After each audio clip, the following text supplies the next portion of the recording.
Dombivli MIDC विस्फोट और पुणे हादसे के बाद विपक्ष ने सरकार को घेरना शुरू कर दिया है। अब इस मामले में उप मुख्यमंत्री देवेंद्र फडणवीस ने विपक्ष को जवाब दिया है। नागपुर में मीडिया से बात करते हुए फडणवीस ने कहा कि हर बात का राजनीतिकरण करना ठीक नहीं।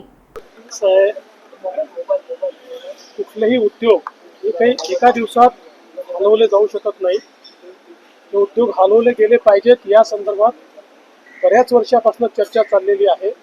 उद्धव ठाकरेंनी त्याकरता काही केलेले नाही। मला त्यांनी केलेला एक निर्णय फाईलवरचा दाखवा, एक की त्यांनी फाईल मूव्ह केली आहे असा एक निर्णय दाखवा, काही केलेलं नाही।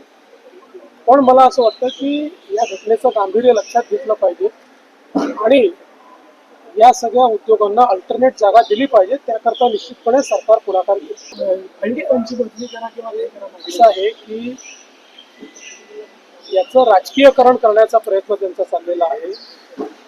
या संदर्भात जी काही कारवाई पोलिसांनी केली पाहिजे ती सगळी पोलिसांनी उघडपणे केलेली आहे।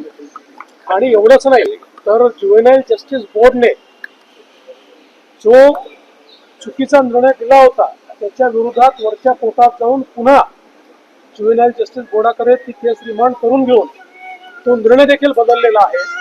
पहिल्यांदा पबचे जे मालक आहेत, मुलाचे जे वडील आहेत यांना देखील अरेस्ट झालेली आहे। त्यामुळे अतिशय कडक कारवाई या ठिकाणी झालेली आहे।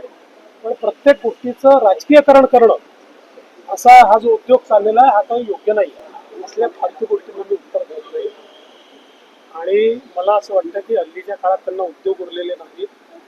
त्याच्यामुळे वाटेल तसे आरोप करायचे, काहीतरी बोलायचं चाललेलं आहे।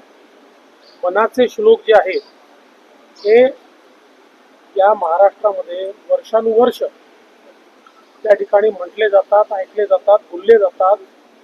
त्यामुळे आता ते अभ्यासक्रमात आहेत की नाही हे मला माहिती नाही, ते तपासलेलं नाही। पण एक गोष्ट निश्चितपणे सांगतो, विनाकारण संभ्रम तयार करायचा हा जो प्रयत्न आहे हा चुकीचा आहे। नागपुर समय, गली से दिल्ली तक।